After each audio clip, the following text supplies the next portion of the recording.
பருப்பு சாப்பிட்டாலே gas trouble வருங்கிறவங்க ஒரு தடவை இப்படி சமைச்சு சாப்பிட்டு பாருங்கள். கண்டிப்பாக எந்த தொந்தரவும் இருக்காது. ஃபஸ்ட்டு வந்து எந்த பருப்பு நீங்கள் குக் பண்ணாலும் 1/2 hour to 1 hour நல்லா ஊற வைக்கணும். அதுக்கப்புறம் அதை ஒரு 2-3 தடவை நல்லா வாஷ் பண்ணணும். வாஷ் பண்ணும்போது நல்லா தேய்ச்சி கழுவுங்க.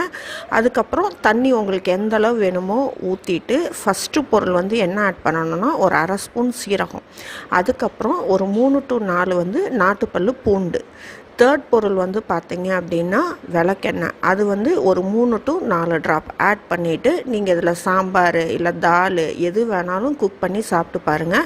கட்டாயம் கேஸ் ட்ரபிள் வந்து வராது. அதுக்கும் மீறி வந்துச்சு அப்படின்னா தண்ணியில் கொஞ்சமாக சீரகம் போட்டு கொதிக்க வச்சு வெதுன்னு இருக்கும்போது குடிச்சிருங்க. கேஸ் ட்ரபிள் வந்து கண்டிப்பாக சரியாக போயிடும்.